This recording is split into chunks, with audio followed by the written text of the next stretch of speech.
Well, scale, balance. I'm using mapping, but what's that all about? Stay with me and let's learn a little bit more about scale when we're doing genealogy or some mapping techniques.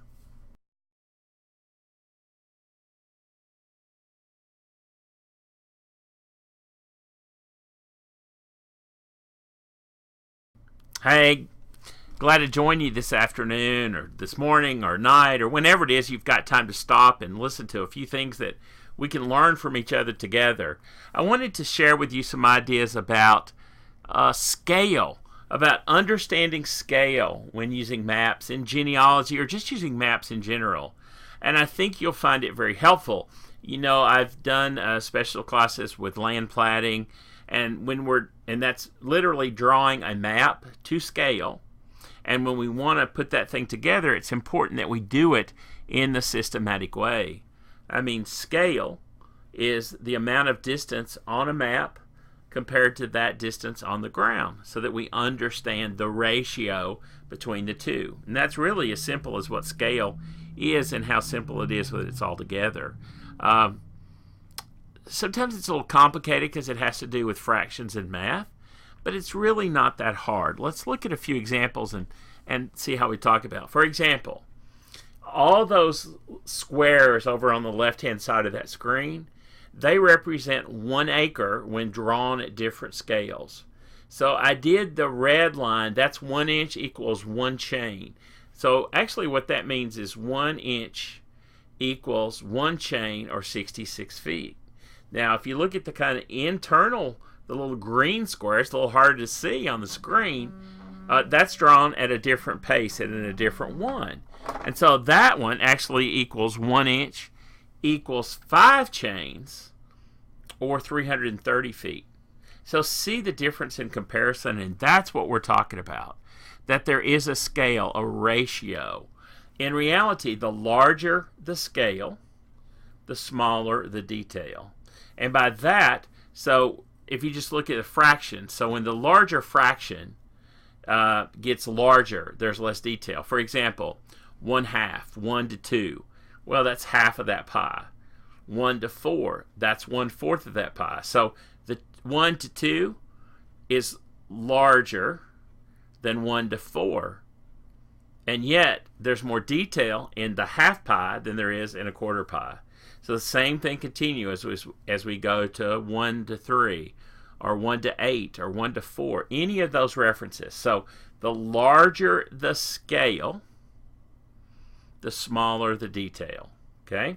Because literally, the best detail would be 1 to 1. And that would be as large as the item we're drawing, or this farm or land that we're trying to draw, or the lot. So we realize that that's kind of unrealistic. That's the best detail. So as we get to a detail that's the best purposes for our specific needs, then that'll make more difference. For example, here is a U.S. map from 1919. It's a continental U.S., and it has all the states that are within the continental U.S. at that point in time. But notice there's lots of detail in there, but if it's on, depending on the size of the map, and this probably was a school map for a wall size, you know, that would used to be pulled down at the chalkboard area. There's lots of information there, but it's not as much detailed, and we have the advantage also to zoom it in if we have high quality resolution.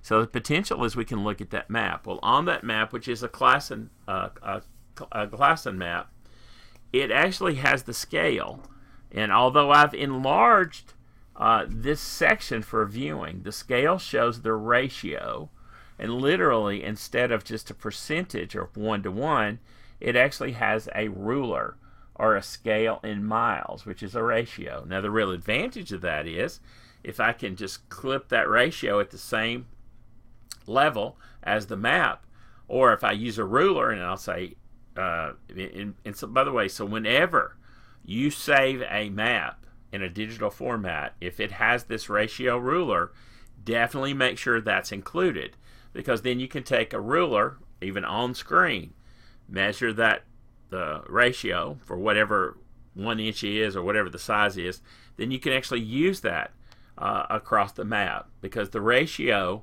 is the distance on the map compared to the distance on ground or on land. Okay, and that makes it much more flexible. It's much more usable in that same role. That one is about, so based upon that map, I've zoomed in just a section of that large classroom map to show you the distance between Clarksville and Nashville, Tennessee. And according to that, and if I to measure that, a scale is 1 inch equals about 50 miles. Now what I've done, if you see, I've actually clipped the little ratio ruler from the bottom of the page, and I'm using that to show the point where actually Nashville is and where Clarksville is at the beginning points of the map. Okay, well, just to show you a comparison based upon how I did that, I did a Google mapping, and the distance between the two is roughly 47.9 miles, and that's pretty close based on the fact that I was doing some transferring. So that's one of the great things about that, is when you're doing this, being able to compare an actual distance. If you had a map without a scale, for example, if it did not have one at all there, then you actually you can create that situation. I've got lots of great books around that maybe have maps in them that aren't scaled, and I love what this geographical reference by time period that shows kind of the movement and population and what's going on around the world, and comparing that from a geographic perspective to what's going on historically.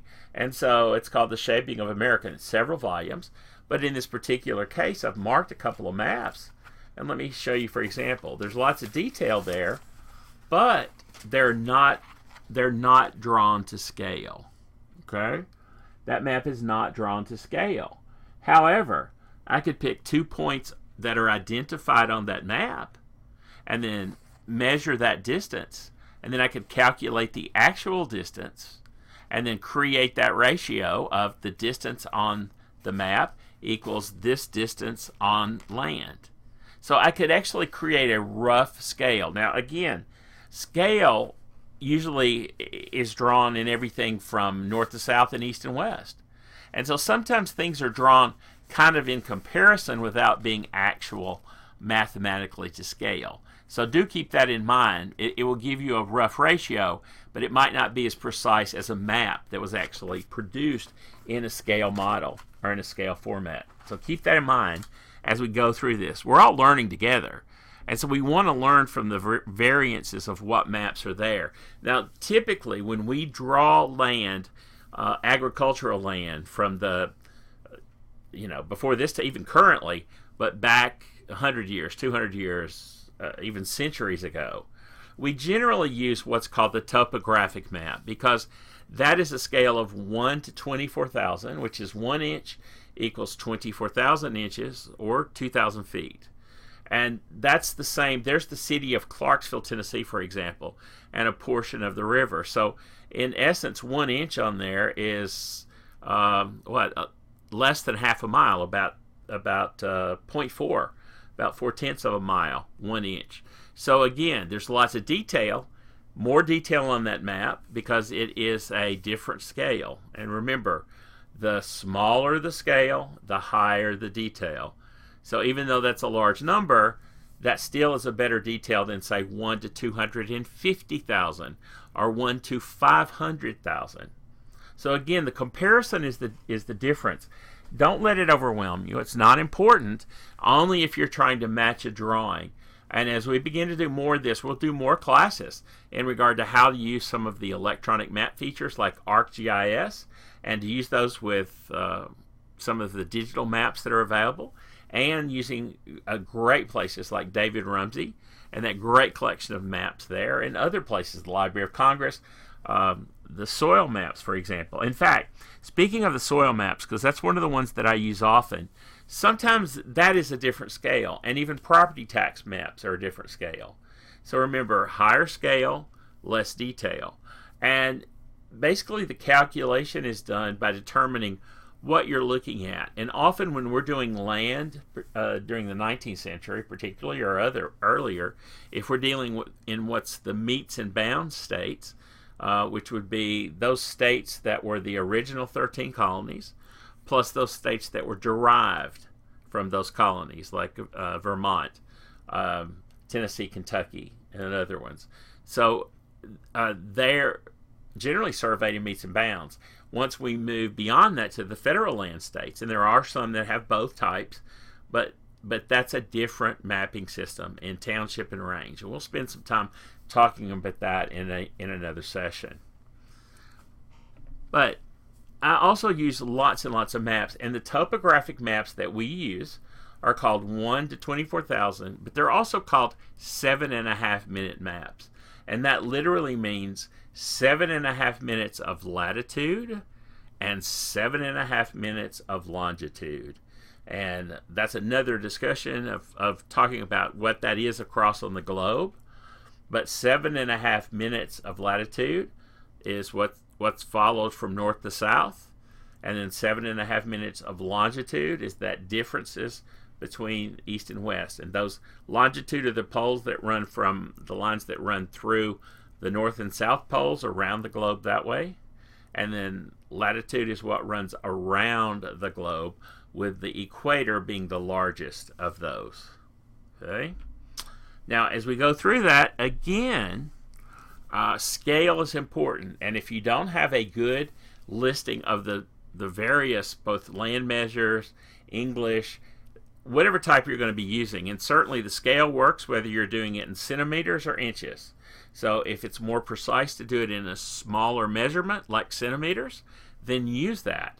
Sometimes that's easier for us to draw in particular. But again, don't let it overwhelm you. Don't be overwhelmed. A soil map is not quite as, it's done also to scale, but it's not the same precision as the topographic maps are. This is the southern part of Robertson County, and you can see across the bottom of the map, there's that ratio that shows the distance covered within that map.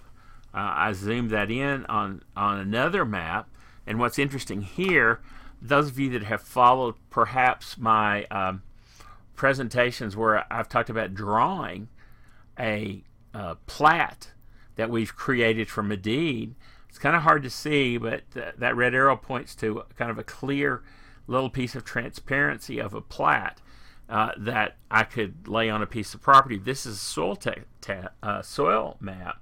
And so the size of that, 1 inch equals 4 miles. So that's a pretty good scale, but that piece of land is very tiny on even this map.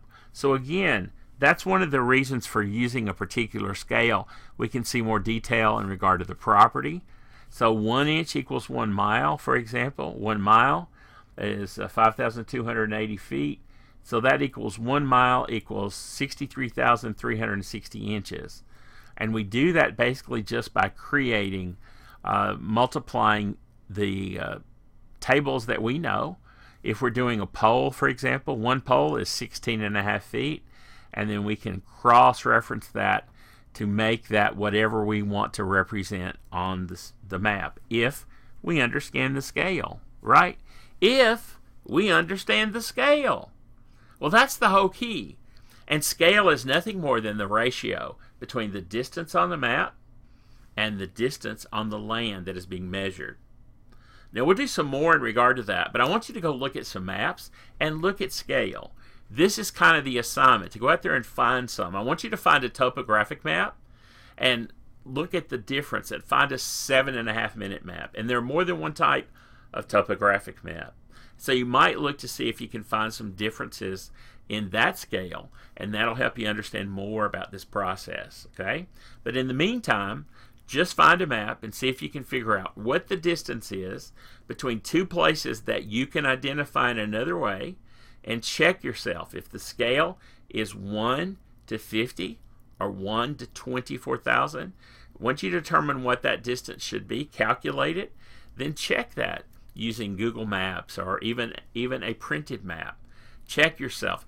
Build some confidence in the fact that you too can use scale. Thanks for joining me. It's always fun to learn together, and I appreciate it. And I look forward to seeing you the next time when Kentucky Tennessee Research comes up with something new to talk about. Have a great day.